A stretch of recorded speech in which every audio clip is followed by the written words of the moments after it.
Hay toda una controversia con respecto a las relaciones del actual ministro de Educación y a las razones del cambio, porque es otro cambio que llamó la atención. El profesor Cadillo, que era el anterior ministro de Educación, es una persona altamente calificada para el cargo, es un especialista en educación, un innovador en educación, y que estaba trabajando con ahínco para producir los cambios que son necesarios en la educación pública en el Perú. Sin embargo, sorprendió que a la hora de producirse los cambios en el gabinete fuera él uno de los reemplazados. Y para hablar sobre esto estamos conectados con Eli Ocaña. Él es decano del Colegio de Profesores del Perú. Muy buenos días, profesor. Gracias por atendernos. Muchas gracias, Nicolás. Muy buenos días a tu misma audiencia. Un saludo cordial por tu programa diario que nos permite informarnos diferentes temas del que interesa al país y a los educadores.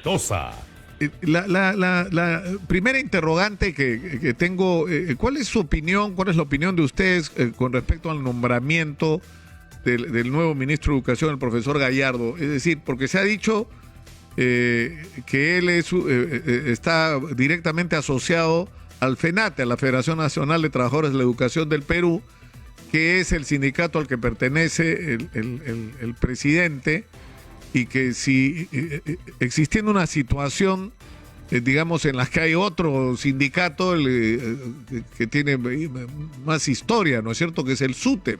Es decir, ¿cómo se manejaría esta situación de ser cierto que el actual ministro de Educación es integrante de uno de los sindicatos magisteriales? ¿Esto es así o no?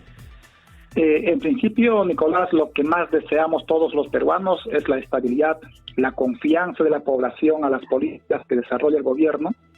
Necesitamos que haya responsabilidad y un buen diálogo y concertación entre los poderes del Estado, poder ejecutivo y poder legislativo, pero además también los cambios ministeriales deben estar orientados a la necesidad de fortalecer justamente ese diálogo y a tomar decisiones que nos permitan a una buena convivencia en mediano y largo plazo, dando confianza a los padres de familia, a los estudiantes. El ministro Cadillo efectivamente es un joven profesional muy reconocido, académicamente bien formado, y además también era parte que permitía una relación muy abierta con el mundo académico y profesional del sector educación, lo que daba y generaba confianza. Sin embargo, era un ministro de Educación con mucho criterio pedagógico y técnico, pero y no respondió, tengo entendido así, políticamente a los intereses y a las aspiraciones por el cual el presidente Castillo había iniciado su carrera política, es decir, la organización de un nuevo sindicato como el FENATE Perú. Y por tanto, la presión de ese sector político desde un principio, desde el momento de la elección del ministro Cadillo, existió en el sentido de que no estaban de acuerdo ellos lo que querían era un representante político, partidario y que refuerce al sindicato. Y entonces, en la medida de que iba a haber un cambio en el Ministerio del Trabajo, lo que ellos intentaron es buscar un ministro de Educación que, sin haber motivos en ese momento, necesitaron ellos tener un ministro de Educación muy ligados políticamente y hasta casi ideológicamente al sector de ellos, ¿no? Y por tanto, según muchos informes, según todas las evidencias, obviamente el profesor Gallardo representa a eso, y eso es inocultable, eso nadie lo puede negar. Están las informaciones, los medios periodísticos, las evidencias, los discursos, las fotografías, lo demuestran así. Por tanto, el presidente lo que ha querido es un ministro condescendiente con sus fines y objetivos políticos sindicales en el campo magisterial. Pero más allá de eso, estimado Nicolás, lo que quisiéramos es que efectivamente cuáles son las propuestas educativas que tenemos que discutir hoy en bien de la educación. Allí hay varios temas. Por ejemplo, en la etapa electoral, el presidente manifestó que va a invertir no menos del 10% del PBI para educación. Sin embargo, el presupuesto para el 2022 solamente llega al 4.2, ni siquiera al 6% de PBI, tal como indica la norma constitucional.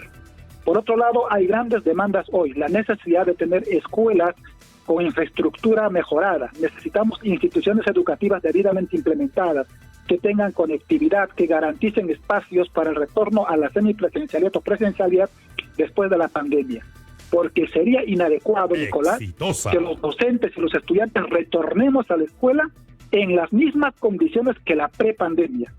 Y habiendo diagnosticado grandes falencias en salud, en educación y muchos otros aspectos, en derechos laborales durante este tiempo, tengamos que volver a la escuela mirando las mismas condiciones, sin mayor inversión, sin mayor presupuesto, tal como se había manifestado. Por tanto, creo que aquí hay grandes retos y pediremos al ministro de Educación que, así como antes se exigió en las calles mayor presupuesto, mayor inversión, capacitación, actualización, respeto a los derechos profesionales de los educadores, en este periodo que ahora es posible ser atendido, efectivamente se realice, se cumpla, porque allí están pendientes, por ejemplo, la necesidad del concurso de nombramientos con transparencia, con una buena evaluación que permita seleccionar a los mejores docentes, pero también a los docentes que han adquirido muchos derechos a lo largo del tiempo, que tienen mucha experiencia. Nos ha parecido un poco incongruente, por ejemplo, que algunos congresistas hayan pedido de que se reduzca algunas condiciones de la evaluación. Al contrario, nosotros como maestros hemos manifestado que la evaluación debe ser la más adecuada posible, pero se valore los dos aspectos, la formación profesional y académica, pero también la experiencia con el tema de la evaluación de su desempeño docente. Y entonces hay que combinar así. Por otro lado, también necesitamos, por ejemplo, el pago de la deuda social, necesitamos el reconocimiento de los derechos que el docente requiere al 100% del CTS, incluido también el valorar la remuneración de los docentes cesantes y jubilados. Es decir, Nicolás, hay muchos temas que discutir, pero el problema es debatir en esta etapa. ¿Cómo se hace, profesor Ocaña? Es decir, el déficit es solamente en infraestructura educativa, y la primera vez que se dio una cifra clara sobre eso fue acá, y la dio el entonces ministro Alfaro, cuando era ministro, y de esto ya pasaron años, era de 100.000 millones de soles. En esos momentos, ahora es bastante más que eso, ¿no? Entonces la pregunta es, ¿cómo haces para superar esa brecha? Es decir, ¿cómo vamos a hacer para resolver el problema? Es decir, en términos de infraestructura, los números son que más del 50% de los colegios tendrían que ser traídos abajo y vueltos a hacer, o construir nuevos colegios. Entonces, ¿cómo hacemos? Es la pregunta. Porque con las asignaciones presupuestales, así se le dé el 10%, no alcanza. O sea, vamos a necesitar años para resolver esa brecha. Y estamos hablando, profesor Ocaña, solo de infraestructura física. No estamos hablando de la necesidad de que acceso a todas las tecnologías modernas, a las deudas pendientes con los maestros y los trabajadores de la educación, a las necesidades de equipamiento, de conectividad, y a la mejora de los contenidos, lo cual también supone una inversión. ¿Cómo vamos a levantar la calidad de nuestros contenidos? ¿Cómo se hace eso, profesor Ocaña? O sea, ¿cómo salimos de este hueco en el que estamos? Uno de los temas por el cual tenemos que empezar es dotándole de mayor presupuesto para el sector educación, para ir cerrando algunas brechas pendientes. Obviamente no van a ser en pocos años, tiene que ser a mediano y a largo plazo. Sin embargo, ese mensaje tenemos que empezar a entregarlo. Por ejemplo, con respecto al presupuesto del 2021, el presupuesto del 2022 solamente es superior en 2.600 millones de soles más. Esa cantidad de inversión no es suficiente para atender una serie de demandas. Y es más, una buena parte se va básicamente a otros temas de equipamiento, incremento de salarios, y es poco el porcentaje que está orientado a infraestructura. Por eso es algo importante y la necesidad de la coherencia de invertir mayor presupuesto en educación, elevando el porcentaje del PBI para educación, que significa también, en buena cuenta, mayor recaudación, renegociación de los grandes contratos que tiene el Estado con las empresas privadas, con las empresas estratégicas, lo que sí lo que manifestó el presidente de la República en época electoral, y que sin embargo hoy como que se está relajando. El otro tema es la necesidad de priorización de algunas acciones. Es cierto, los docentes tienen deudas pendientes y el Estado tiene que honrar sus deudas, y ese honrar sus deudas tiene que ver también con asumir en su oportunidad. En el Congreso de la República hay debates pendientes al respecto, con la finalidad de reconocer esos derechos, pero muchas de ellas tienen que ver con recaudación, muchas tienen que ver con la decisión política del gobierno para invertir en educación, pero por otro lado también es la necesidad de cumplir con los compromisos, y esos compromisos electorales han sido, por ejemplo, un salario mínimo para el docente de una unidad impositiva tributaria, y con el incremento de sueldos de 100 soles en marzo del 2022 y 100 en noviembre de ese mismo año, lamentablemente estamos bastante lejos de cumplir con ese compromiso. Y entonces allí necesitamos ser más coherentes con la propuesta, con el planteamiento, y además también hay fondos en la caja fiscal que podría invertirse en mejores condiciones. Y por eso reiteraba al inicio de que si nosotros no hacemos inversión, si nosotros no apostamos por invertir más en educación, lamentablemente vamos a volver a las mismas escuelas que se diagnosticaron en el año 2019, claro, en la etapa de la prepandemia. ¿De qué nos vale tener ya, porque más diagnóstico no se puede hacer, profesor Ocaña? Está clara cuál es la situación. El problema es cuál es el plan para enfrentar esta situación, en cuántos años se va a realizar, de dónde van a salir los recursos, cuáles son las prioridades, por dónde vamos a empezar. O sea, yo sinceramente hasta ahora no termino de tener claro este tema. Igual que la discusión sobre la evaluación, que yo creo que ha estado completamente perturbada desde los días de la huelga. Es decir, ¿cuál es la discusión finalmente? Yo escuché al profesor Cadillo, porque se dijeron muchas cosas incluso falsas sobre la posición del profesor Cadillo, que quería bajar los estándares. No, sobre lo que hacía insistencia el profesor Cadillo es que no nos olvidemos que estamos hablando de maestros. Es decir, y a la hora de evaluar a una persona que su función principal es la de ser maestro, esa tiene que ser nuestra prioridad. O sea, que toda la evaluación tiene que ser dirigida a llegar a la conclusión de si está calificado o no para el ejercicio del magisterio, que es de lo que se trata, no de si tiene cultura o si tiene habilidades, ¿no? Sino si es un buen maestro o no, finalmente, ¿no? Así es, efectivamente de eso se trata. Nosotros hemos planteado en reiteradas oportunidades que estamos de acuerdo con una evaluación que permita diagnosticar las condiciones y la real situación de los docentes del país y a partir de ellas generar todo un plan de capacitación y actualización docente. Y en la actualidad las necesidades se han multiplicado.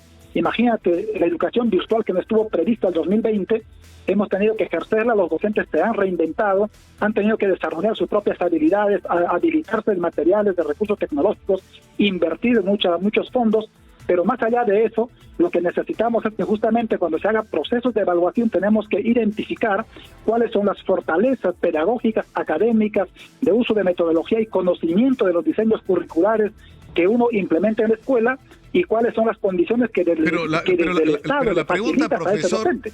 Es decir, se supone que el objeto de las evaluaciones es establecer cuáles son las debilidades, ¿no es cierto? Y las virtudes y trabajar sobre ellas. Ahora, pero debería ser un compromiso del Estado el ayudar al maestro a calificarse, a mejorar sus condiciones, ¿no es cierto? Me estoy refiriendo al maestro de la escuela pública, ¿no? La pregunta es cuánto de esto se ha cumplido, ¿no? Efectivamente, el Ministerio de Educación tiene la responsabilidad de diseñar, evaluar y promover actividades permanentes de actualización, capacitación y desarrollo profesional de los docentes a través de diferentes programas en alianza con universidades, con programas propios, en alianza con otras entidades. Por ejemplo, durante este periodo se implementó en Perú Educa para desarrollar programas de capacitación y actualización. Sin embargo, en un periodo donde los docentes también estaban muy saturados atendiendo a los alumnos en educación a distancia. Pero por otro lado, necesitamos también hacer grandes reformas en lo que es la formación inicial del docente. Si tú no garantizas una muy buena formación inicial del docente, lamentablemente las situaciones más adelante se irán empeorando. Por eso es importante que desde el Ministerio de Educación no solamente nos preocupemos por algunos aspectos como el cumplimiento de labores, de las jornadas, del desarrollo curricular, sino garantizar una capacitación y actualización permanente para ese docente.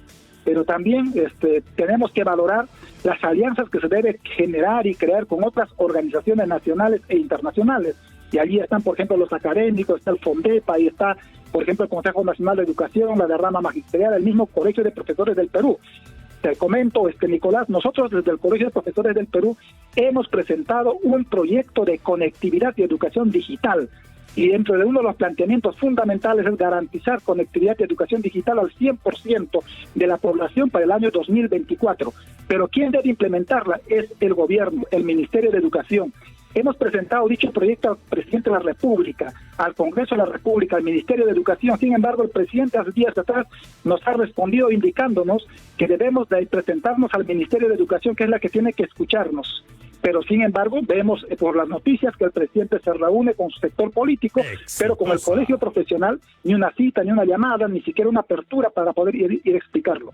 Por eso hemos emitido sendos comunicados en estos días. Estamos pidiendo al ministro Carlos Gallardo a fin de que nos agende una reunión para nosotros en nuestra condición de colegio profesional de los educadores del Perú, expliquemos al Ministerio de Educación nuestras propuestas en este ramo, que incluye capacitación, actualización, contenidos curriculares y además también incluye todo un proceso de integración, descentralización que llegue desde la más alta estructura del Estado hasta las provincias y los distritos, pero valorando, permítame decirte, Nicolás, las capacidades y habilidades profesionales, las buenas prácticas de los docentes de las regiones y de las provincias, que sí los hay, pero no esperar solamente que las grandes decisiones se hagan desde el Ministerio de Educación y menos aún sin conocimiento pleno de nuestra realidad, que es diverso, es realmente compleja. O sea, de las primeras cosas que tendría que haber hecho el ministro de Educación al instalarse es convocar a los representantes de los maestros, ¿no? Al colegio de profesores, al SUTEP, al propio FENATE, si es un sindicato inscrito y registrado, o sea, tiene absoluto derecho también a ser parte, ¿no es cierto?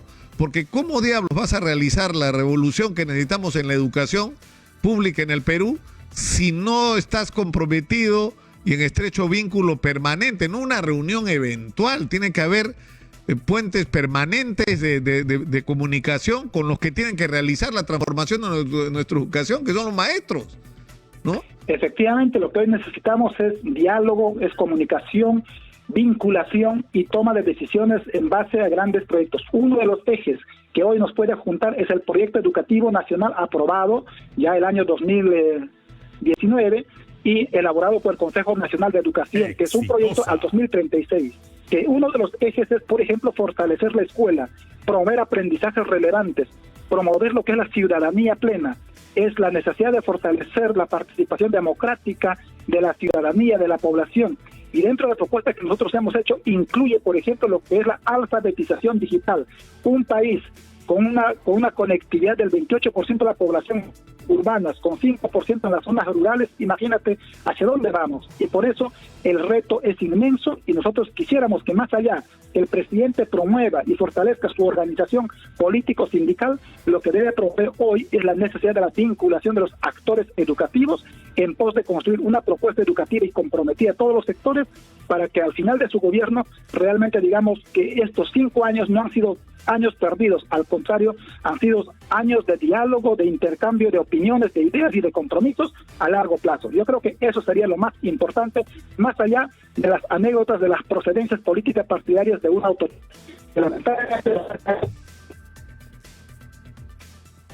Realmente es un mensaje de verdad. Sí. Eli, le agradezco mucho por esta comunicación y ojalá que su invocación sea escuchada. Muchas gracias por atendernos. Eli Ocaña, decano nacional del Colegio de Profesores del Perú, ha estado con nosotros.